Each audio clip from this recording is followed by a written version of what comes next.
Today I'm going to talk to you about the Event Discovery Agent.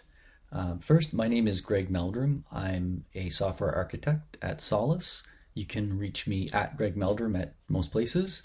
I'm also part of the AsyncAPI Slack if you want to DM me there. So the Event Discovery Agent, recently open sourced by Solace, placed second place in the AsyncAPI hackathon. The tool itself is built to help you understand your event-driven architecture by generating an async API representation of the events that are flowing through your system. So the tool itself will connect to your broker and will start listening for events that are flowing through, collect them, reverse engineer a schema if you're sending in a JSON payload, and then create an async API representation of those events. The architecture of the agent is layered. So at the top, we've got an embedded React UI. There's also a REST API, which allows you to interact directly with the tool. There's an application layer, which is responsible for controlling the lifecycle of the scan, as well as reverse engineering or inferring schemas out of events that were discovered. And at the bottom layer is the plugin layer. And this is sort of where the magic happens. So in the plugin layer, you write a particular plugin for a specific broker, and this plugin will connect to the broker. It's responsible for collecting messages and then passing them back up to the application layer.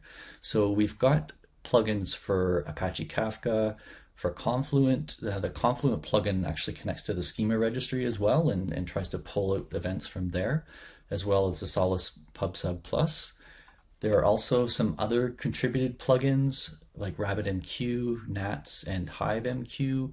And these plugins in gray aren't really that well tested, but they can at least form the basis for a more fully formed plugin.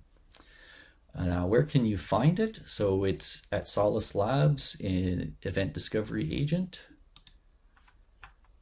So the README has a lot of documentation in it. Talks about all the broker plugins, how to download, to build it, to run it, as well as some information on the UI and the REST interface. There's also some plugin developer guides. So let's say you wanted to write your own plugin. So you could go into the plugin developer guide and it sort of walks you through how you would create a plugin for your own broker. Also, there's a UI developer's guide, which Omar Mustafa has put together. And it tells you if you wanted to build a UI for your particular plugin, how you would do that.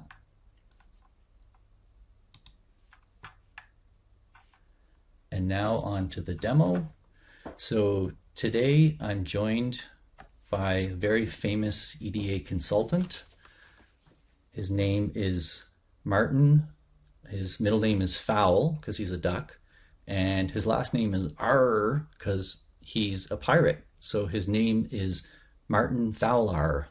And Martin Fowlar is a very esteemed EDA consultant, a big proponent of EDAs, very sought after. So Martin has been hired by this company called Acme Rideshare. And Acme Rideshare has this legacy system on Kafka, and they've sort of lost track with the events that are flowing through their system. So they've hired Martin to help them evolve their system. And the first thing Martin wants to do is actually run a discovery scan on the Kafka broker to get an idea of the messages that are running through it. So we're going to start some traffic here. So, okay, Martin, can you hit enter for me? Thank you. Okay, so now we've got some traffic running. So let's start up the discovery agent.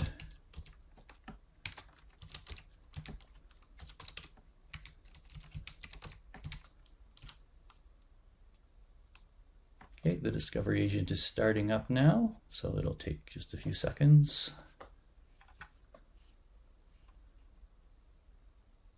Okay, so it's running. So now I've gone to the UI here and I've pre-filled a bunch of things. So this is the Kafka Plug-In UI that we're using. The discovery is Martin's super exciting Acme Rideshare discovery. I put in the host of the broker I'm connecting to, the port that I'm connecting to. It also supports many authentication mechanisms. In this case, I've set up the broker with no authentication just to keep it simple. As well, there's different TLS options. So you can run TLS transport, where you provide your trust store and password, or you can actually do TLS mutual authentication too if you have a key store.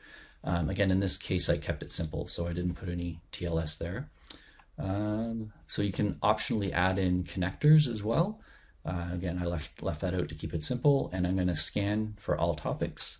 So I'm going to start the scan here, and the discovery agent is now connecting to the broker. It's going to go through all the topics, and it's going to pick the last message off of each topic and then try to reverse engineer a schema from it.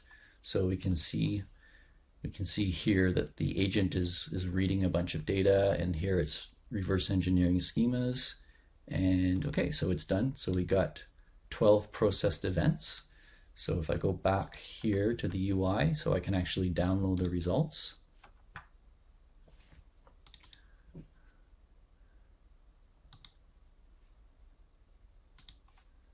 Right, so here's the scan result. So let's just make that a little bit easier to read.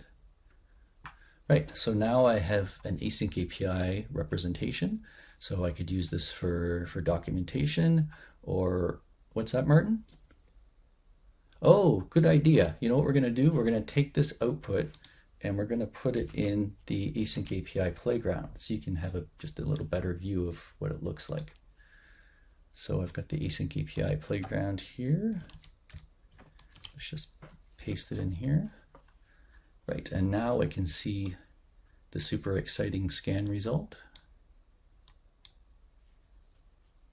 Right, so now I can see, so these are my Acme rideshare events that are occurring.